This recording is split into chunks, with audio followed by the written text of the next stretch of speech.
की जनता को राहत पहुंचाने के उद्देश्य से सरकार के निर्देश पर जिला प्रशासन की ओर से हर माह के तीसरे गुरुवार को जिला स्तरीय जन सुनवाई का आयोजन किया जाता है। इस गुरुवार को भी कलेक्ट्रेट के अटल सेवा केंद्र पर जन सुनवाई का आयोजन किया गया, जिसमें जिले भर के पीड़ित अपनी समस्याएं लेकर पहुंचे। जिला कलेक्टर लोकबंधु की अध्यक्षता में आयोजित जिला स्तरीय जन सुनवाई में एक एक करके पीड़ितों ने अपनी समस्याओं को उनके समक्ष रखा। जिन समस्याओं का मौके पर निस्तारण किया जा सकता था, उनका निस्तारण किया गया और जो समस्याएं मौके पर नहीं सुलझी है, उन्हें आगे के लिए ट्रांसफर कर दिया गया है। यानी कि इस जन सुनवाई में कई ऐसे लोग हैं जो सालों से चक्कर लगा रहे हैं। उन लोगों ने सरेरा से बातचीत करते हुए कहा कि जन सुनवाई में सिर्फ खाना पूर्ति की जा रही है।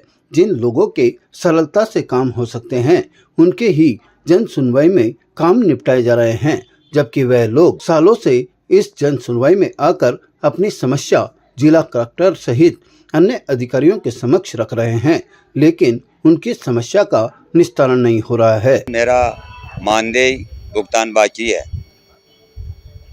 भारत निर्माण राजीव गांधी सेवा केंद्र में दादिया में सुरक्षा गार्ड में मैं लगा हुआ था। प्लेसमेंट एजेंसी के द्वारा ठेकेदार ने मेरा भुगतान किया नहीं। आज तक 2019-20 से मेरा बाकी है 8 महीने का भुगतान 51,000 रुपये। आज तक मेरे को भुगतान नहीं किया ठेकेदार ने, न तो किसी खाते में डाला और न मेरे को कैश। भारत निर्माण राजीव गांधी सेवा केंद्र में सुरक्षा गार्ड में लगा हुआ था मैं। उसमें ग्राम पंचायत ठेका दे दी थी उनको, ठेकेदारों को, प्लेसमेंट एजेंसी वाले ने मेरा भुगतान नहीं किया आज तक। ये गांव दादिया से आए साहब, और हमारे खेतों का रास्ता बंद हो रखा है। गैर मुमकिन रास्ता 1700 नंबर कचरा नंबर सर, ये रास्ता बंद हो रखा है साहब। हम खेती बाड़ी खेत में जा नहीं सकते हैं साहब हम, तो हमारा रास्ता बंद हो रखा है साहब, कैसे जाए हम? इससे प्रभावित पूरा गांव, पूरा ढाणी, पूरा खेत खासदार पूरा प्रभावित हो रहा है। 200 कम से कम 200 घर मकान है ढाणी में, और कम से कम 200 काश्तकार भी प्रभावित हो रहे हैं। ये इसलिए रास्ता बंद हो रखा है सर। कब से है ये समस्या? यह समस्या 22-10 से समस्या है साहब। मैं जन सुनवाई में मेरी ज़मीन और नाले की ज़मीन के लिए आया हूँ। मैंने एक शिकायत तो मेरी ज़मीन की पत्थरडी करने के ऑर्डर 2011 में SDO कोर्ट अजमेर ने दिए थे, लेकिन अभी तक पत्थरडी नहीं की। फिर अभी 3 जनवरी 2024 को उपभोक्ता मंच अजमेर ने भी पत्थरडी करने के ऑर्डर दिए, लेकिन नापचोप करके पत्थरडी नहीं करी और 22,000 रुपये मुझ पर इनके ऊपर जुर्माना लगाया। वो उसकी क्षतिपूर्ति की राशि भी मुझे नहीं अदा किया है। इस संबंध में मैं आज कलेक्टर साहब को प्रार्थना पत्र देने आया हूँ पत्थरडी करने और आदेश, न्यायालय के आदेश की पालना करने के लिए। और दूसरी शिकायत, मैंने मेरी ज़मीन के पास में ही नाला है थोकतेलियान का। मेरी ज़मीन चौरसेवास में है और मेरी ज़मीन के पास में थोकतेलियान का नाला है। उस ज़मीन पे अतिक्रमण हो रहा है।